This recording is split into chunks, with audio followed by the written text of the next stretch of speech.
Assalamualaikum warahmatullahi wabarakatuh. Nama saya Raden Salvatana Naswari, absen 25, kelas 10 IPA 5. Di sini saya akan membacakan biografi Raden Ajeng Kartini. Raden Ajeng Kartini lahir pada tanggal 21 April 1879, wafat 17 September 1904, atau sebenarnya lebih tepat disebut Raden Ayu Kartini. Adalah seorang tokoh Jawa dan pahlawan nasional Indonesia. Kartini dikenal sebagai pelopor kebangkitan perempuan pribumi Nusantara. Ia adalah seorang aktivis Indonesia terkemukan yang mengadvokasi hak-hak perempuan dan pendidikan perempuan. Ia dilahirkan dalam keluarga bangsawan Jawa di Hindia Belanda hingga sekarang. Setelah bersekolah di sekolah dasar berbahasa Belanda, ia ingin melanjutkan pendidikan lebih lanjut. Tetapi, perempuan Jawa saat itu dilarang mengenyam pendidikan tinggi. Ia bertemu dengan berbagai pejabat dan orang berpengaruh, termasuk J.H. Abendanon, yang bertugas melaksanakan kebijakan etis Belanda. Setelah kematiannya, saudara perempuannya melanjutkan pembelaannya untuk mendidik anak-anak perempuan di Indonesia. Surat-surat Kartini diterbitkan di sebuah majalah Belanda dan akhirnya, pada tahun 1911, karyanya menjadi yaitu Habis Gelap Terbitlah Terang, Kehidupan Perempuan di Desa dan Surat-surat Putri Jawa. Ulang tahunnya sekarang dirayakan di Indonesia sebagai Hari Kartini untuk menghormatinya, serta beberapa sekolah dinamai menurut namanya dan sebuah yayasan didirikan atas namanya untuk membiayai pendidikan anak-anak perempuan di Indonesia. Dia tertarik pada mistisisme dan menentang poligami. Pada tanggal 21 April 2022, masyarakat Indonesia memperingati Hari Kartini. Setiap tahunnya, tanggal tersebut diperingati sebagai bentuk penghargaan atas jasa dan perjuangan Raden Ajeng Kartini.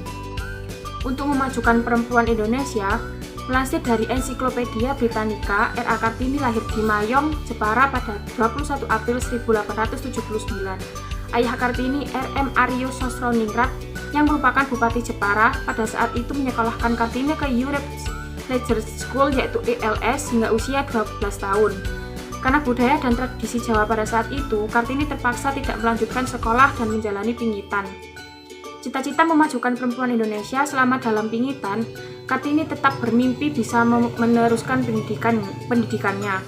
Dia mulai aktif menyurati teman-temannya yang berada di Belanda. Melalui kegiatan tersebut, Kartini menunjukkan ketertarikan dengan kehidupan dan cara berpikirnya.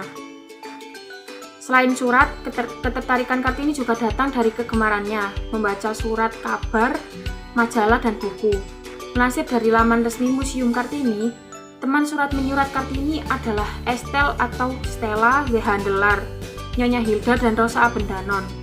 Melalui suratnya, Kartini menceritakan bagaimana perempuan Jawa tidak bisa bersekolah karena tuntutan tradisi. Kartini bermimpi agar perempuan pribumi dapat mengenyam pendidikan setinggi mungkin, tanpa terbatas dengan adanya tradisi. Tradisi inilah yang membuat Kartini batal mendapatkan beasiswa ke Belanda. Beasiswa tersebut akhirnya dialihkan kepada Kiai Haji Agus Salim, seorang pemuda cerdas asal Bukit Tinggi. Pernikahan dan sekolah perempuan pertama seperti halnya gadis-gadis ningrat Jawa. Kartini dinikahkan dengan laki-laki pilihan keluarganya. Saat menikah, Kartini berusia 24 tahun. Kartini menikah dengan Bupati Rembang, KRM Adipati Aryo Singgih Joko Diningrat. Pada 12 November 1903, sang suami memiliki pemikiran yang sudah maju dan mengizinkan Kartini untuk mendirikan sekolah perempuan. Sekolah tersebut berlokasi di dekat kantor pemerintahan Kabupaten Rembang yang saat ini bernama Gedung Pramuka. Kartini meninggal di usia yang cukup muda, yaitu 25 tahun. Ia meninggal karena kondisi fisiknya memburuk setelah melahirkan putra pertamanya, Sosalit Joko Adiningrat. Kartini melahirkan putranya pada 13 September 1904. 4 hari setelah melahirkan atau pada tanggal 17 September 1904, Kartini meninggal dunia dan dimakamkan di Desa Bulu, Kabupaten Rembang. Buku Habis Gelap Terbitlah Terang, cita-cita luhur R.A. Kartini membuat Mr. J.H. Abendanon, Menteri Kebudayaan, Agama, dan Kerajinan Hindia Belanda, terinspirasi. Setelah wafatnya Kartini, J.H. Abendanon mulai mengumpulkan surat-surat yang dikirimkan Kartini ke Belanda. Kumpulan surat-surat tersebut kemudian dibukukan dengan judul Door Duisternis tot Licht, atau jika diterjemahkan artinya Habis Gelap Terbitlah Terang.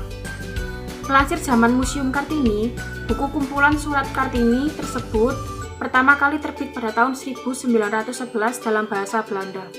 Sekian dari saya, mohon maaf bila ada salah kata. Wassalamualaikum warahmatullahi wabarakatuh.